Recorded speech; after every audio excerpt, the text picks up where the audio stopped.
A paz do Senhor, meus irmãos. Aqui quem está falando é o Mardoni Lima do canal Mensagem do Evangelho. Vai tudo bem? Hoje iremos falar de como entrar no reino dos céus. Muitas pessoas acreditam que por ser boas ou caridosas ou darem esmola, terão o direito de entrar no reino de Deus. Mas à luz das Escrituras, temos que ir bem mais além do que isso. A Bíblia nos fala de um homem chamado Cornélio, que era um centurião. Era um oficial do exército romano que liderava uma companhia de aproximadamente 100 soldados. O centurião Cornélio morava na cidade de Cesareia, na Palestina, a capital da Judéia, e que estava sob o comando dos procuradores romanos, e que ficava a cerca de 100 quilômetros de Jerusalém. Nesta cidade existiam prédios imponentes e portos, e devido à mistura étnica de população, os atritos entre os judeus e gentios eram muito comuns. O evangelista Filipe morou nesta cidade, e mais tarde o apóstolo Paulo ficou aproximadamente ali, durante o comando dos procuradores Félix e Festus. Cornélio era um gentio e descrito pelo evangelista Lucas em Atos como um homem piedoso e temente a Deus, com toda a sua casa, o qual fazia muitas esmolas ao povo, e de contínuo orava a Deus, como está lá em Atos 10, versículo 2. E a Bíblia diz que Cornélio, em certo dia, teve uma visão de um anjo de Deus, que lhe ordenou a mandar chamar a Simão Pedro, o apóstolo, e que ele lhe explicasse sobre a salvação. Mesmo o Cornélio sendo um homem que orava e buscava a Deus, e tinha suas orações na hora nona, era piedoso e dava esmolas ao ponto de que as suas esmolas chegou diante de Deus e Deus enviou um anjo a falar com ele. Assim foi preciso que Cornélio mandasse chamar a Pedro.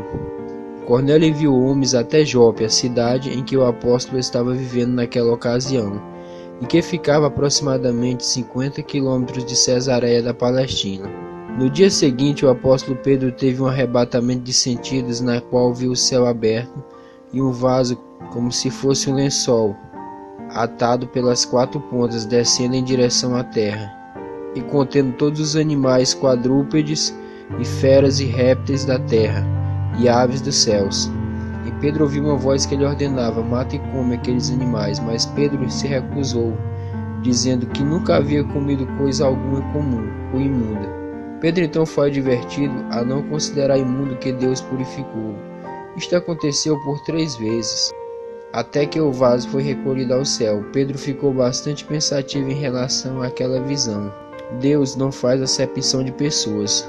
Pedro ficou bastante pensativo com relação àquela visão, buscando entender o seu significado.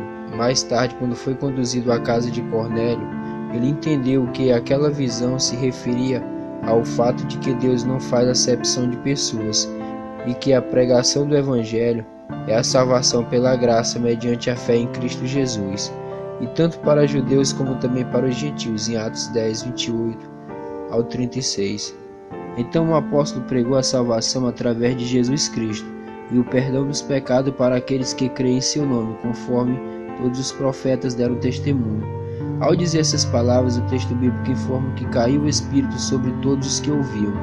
E os cristãos e os judeus que estavam acompanhados do apóstolo Pedro ficaram maravilhados quando perceberam que o dom do Espírito foi derramado sobre os gentios, igualmente como havia sido derramado entre os cristãos de Jerusalém no Pentecoste, no capítulo Atos 2. Observamos que mesmo que Cornélio tenha sido uma pessoa boa, que dava esmola, que orava as horas nonas, mesmo assim foi preciso que um anjo viesse e dissesse a ele que era preciso que Pedro viesse falar do Evangelho de Cristo, que Pedro viesse trazer a pregação do Evangelho através do arrependimento e que ele se convertesse a Jesus Cristo como seu único e suficiente Salvador da sua vida, para que ele pudesse obter então a salvação e o Espírito Santo de Deus se manifestasse na vida dele. Então entendemos que mesmo que as pessoas sejam boas, sejam pessoas obedientes, pessoas tementes a Deus, mas é preciso ter um real encontro com Cristo.